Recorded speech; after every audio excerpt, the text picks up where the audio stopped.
معلكه ديال كاوكاو حضريها للعيد كتجي غزاله ولذيذه بزاف وغنعطيك مقادير مضبوطه اللي تنجح معاك من اول تجربه واخا تكوني اول مره غتصاوب بها ولا ما كانتش كتصدق لك هكا من قبل ان شاء الله بجهه الله غادي تصدق لك من وراء ما تشوفي هذا الفيديو وغادي تجيك كيف ما بغيتيها معلكه شهوه منها ومشقه من داك الشرفه ما عليك الا تبارطاجي الفيديو باش هكا كلشي يستافد. هنايا كناخذ نص كيلو ديال الكاوكاو اللي كنكون محمره غير يذهب ليه اللون ديالو ماشي تحمروه بزاف كنخليه حتى كيبرد وكنديرو في الهاشوار كنزيد عليه واحد 6 القطع ديال البسكويت ديال لوتيوس تقدروا نتوما ديروا اي بسكويت بغيتو كنطحن هذوك العناصر من بعد كنزيد عليهم واحد الكاس لاروب ديال السكر. انا ما تنكثرش السكر كندير تقريبا غير نص كاس يكون وافي باش هكا ما كتجيناش الحلوه حلوه بزاف. كندير معاهم رشيشه الملح وكنطحن كلشي دوك العناصر حتى كيولي ليا كاوكاو بحال شكل السكسو يعني كيبقى مسمد ماشي كطحنوه بزاف حتى كيولي ملس.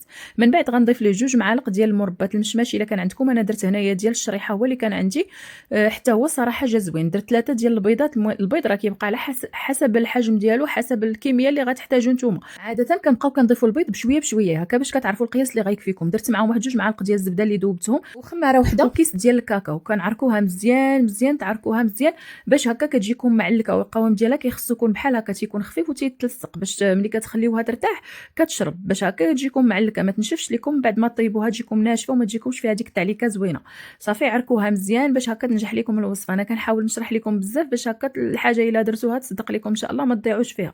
كنغطيها بلاستيك غذائي وكنخليها ترتاح يا اما الا كان الحال بارد كتخليوها غير على برا واحد نص ساعه. كان الحال سخون ديروها في الثلاجه نص ساعه ولا في المجمد واحد 10 ديال الدقائق المهم غير تشد راسها واحد شويه. من بعد كناخذ هنايا سكر كلاصي يكون سبيسيال ماشي سكر كلاصي العادي يكون سبيسيال ديال الباكيه باش هكا كيبقى شاد لكم في الحلوه ديالكم. عندي ديك زليفه فيها شويه ديال المزهر كندهن بها كقاعديه غير شي شويه باش هكا ما تلصقش لينا.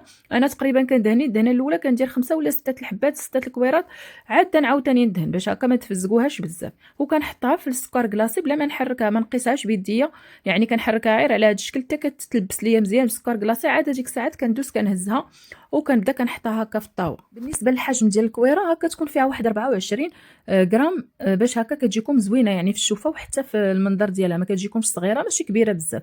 وملي كنبغي نهزها دابا من بعد ما كندوزها في السكر كلاصي كنعاود ثاني كندوزها مزيان بين قاعدتي هكا وبقى نمرمدها في السكر باش كيبقى شاد لينا فيها. هذا السر هو اللي كيخليها هكا كتجيكم بيضه من بعد ما كتشقق كيبقى شاد لكم فيها السكر كلاصي. هو تعاودوا دوزوها مره وجوج ولا قدرتوا تخليوها هكا فيه واحد 10 ديال الدقائق ولا ربع ساعه وهي في السكر باش هكا كيشد لكم فيها مزيان. من بعد ما كنديرها في الطاوه كنضغط عليها هكاك بصبعي ولا بالمعلقه باش هكا كتهبط واحد شويه صافي. وكندخلها للفران اللي كنكون مسخناه من قبل. انا كنديرو على 180 درجه حتى كيسخن مزيان عاد كنهبط الحراره ل 160 وكندير الفرفاره بالمروحه يعني عافيه فوق وتحت وكنديرها الفوق منها العافيه حتى كتشقق تقريبا واحد 9 ديال الدقائق كنهبطها لتحت دقيقه اخرى صافي وكنخرجها. تبارك الله راه كتجي كلها مشققه وكتجي معلكه وغزاله بزاف. غير جربوا الوصفه راه غادي تنجح معكم ان شاء الله.